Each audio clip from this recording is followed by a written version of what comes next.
കാർദുങ്ങിലേക്ക് പോണ വഴിക്ക് ഒരു പടവൻ അടിച്ചതിന് ശേഷം റെസ്റ്റ് എടുക്കുന്നതാണ് ഇവിടെ കാണുന്നത്. പോണ വഴിക്ക് റോഡ് മൊത്തം മഞ്ഞ് പിടിച്ച് ഐസും കട്ടയായിട്ടാണ് ഇരിക്കണേ. അതിൽ കൂടെ വണ്ടി ഓടിക്കാന്ന് പറഞ്ഞു കഴിഞ്ഞാൽ ടാസ്ക് പരിപാടിയാണ്. തണുപ്പ് എന്നൊക്കെ പറഞ്ഞു കഴിഞ്ഞാൽ സഹിക്കാൻ പറ്റാത്ത തണുപ്പ്. വണ്ടിയുടെ എല്ലാ ഭാഗത്തും തൊട്ട് ഗ്ലൗസ് ഒക്കെ ഊരിയിട്ടാണ് ഒന്ന് ചൂടാക്കാൻ നോക്കണേ. ഏകദേശം കൈയൊന്ന് ചൂടാക്കി എടുക്കാൻ തന്നെ എത്ര കഷ്ടപ്പെട്ടു എന്നറിയോ. അങ്ങനെ കുറെ നേരം ഒന്ന് സെറ്റ് ആക്കി എടുത്തതിന് ശേഷമാണ് പിന്നെ വണ്ടി എടുത്തിട്ട് ഓടിച്ചു തുടങ്ങുന്നത്. മഞ്ഞത്ത് വണ്ടി ഓടിക്കാന്ന് പറഞ്ഞു കഴിഞ്ഞാൽ ഭയങ്കര ടാസ്ക് ഉള്ള പരിപാടിയാണ്. പിന്നെ മുമ്പത്തെ ചാങ്ല പാസ് ഓടിച്ച് എക്സ്പീരിയൻസ് കിട്ടിയതുകൊണ്ട് തന്നെ ഒരുവിധം അഡ്ജസ്റ്റ് ചെയ്തിട്ട് തന്നെ പോകാൻ പറ്റി.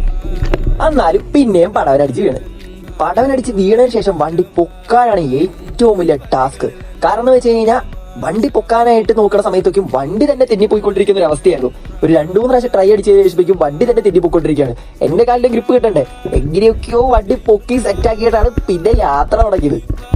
മൈനസ് ടെമ്പറേച്ചറിൽ ഏകദേശം നമ്മുടെ ആരോഗ്യം എന്ന് പറഞ്ഞു കഴിഞ്ഞാൽ വളരെ വീക്കാവും. നമുക്ക് വണ്ടി പൊക്കാനുള്ള ഒരു സ്ട്രെങ്ത് പോലും കിട്ടാത്തൊരവസ്ഥയായിരുന്നു. എന്നിട്ടും സെറ്റ് ആക്കിയിട്ടാണ് കാർദുങ്ങിയുടെ മുകളിലേക്ക് വണ്ടി ഓടിച്ചു പോയത്. അവസാനം കാർദുങ്ങിയുടെ മുകളിലെത്തി കാർദുങ്ങിനെ സക്സസ്ഫുള്ളി റീച്ച് ചെയ്തു. പക്ഷെ എത്തിക്കഴിഞ്ഞ് കഴിഞ്ഞപ്പോഴോ അവിടുത്തെ മിലിറ്ററിക്കാരൊക്കെ ഇരുന്നിട്ട് എന്നെ മൊത്തം ഒന്ന് ചുറ്റി എങ്ങനെയാണ് മുകളിലേക്ക് വന്നതെന്നൊക്കെയുള്ള ചോദ്യങ്ങളായി തുടങ്ങി. അവരാദ്യം ഫ്രണ്ട്ലി ആയിരുന്നു. പക്ഷെ അവര് ആ ഒരു വിവരം താഴത്തെ മിലിറ്ററി പോലീസിനോട് ഇവരെ അറിയിച്ചു കഴിഞ്ഞപ്പോൾ മിലിറ്ററി പോലീസ് ഭയങ്കരമായിട്ട് സ്റ്റണ്ടായി. കാരണം എന്താണെന്ന് വെച്ച് കഴിഞ്ഞാൽ ബൈക്കിന് നോ എൻട്രി ആയിരുന്നു. കാരണം അത്രയ്ക്കും സ്നോഫോൾ ആയതുകൊണ്ട് തന്നെ ബൈക്കിന് നോ എൻട്രി ആയിരുന്നു മുകളിലേക്ക്. അവര് ശ്രദ്ധിക്കാതെ ഞാൻ എങ്ങനെ മുകളിലേക്ക് വന്നു എന്നായിരുന്നു അവരുടെ മൊത്തം സംശയമായിരുന്നേ. ഞാൻ രാവിലെ 7 മണിക്ക് ഇറങ്ങിയതായിരുന്നു, അതവർക്കറിയില്ല. ഭയങ്കര റിസ്കി ആയിട്ടുള്ള റോഡിൽ 3 പ്രാവശ്യം പടവനടിച്ചിട്ടാണ് മുകളിലേക്ക് വന്നെത്തിയത്.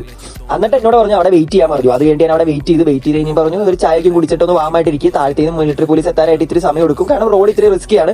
അങ്ങനെ മിലിറ്ററി പോലീസ് വരാനായിട്ടുള്ള കാത്തിരിപ്പായിരുന്നു. പിന്നെ ഞാൻ സമയം വൈകുന്നവരും തണുപ്പ് കൂടിക്കൊണ്ടിരിക്കും, തിരിച്ച് താഴത്തേക്ക് വണ്ടി ഓടിക്കാനുള്ള ആരോഗ്യമെങ്കിലും വേണം.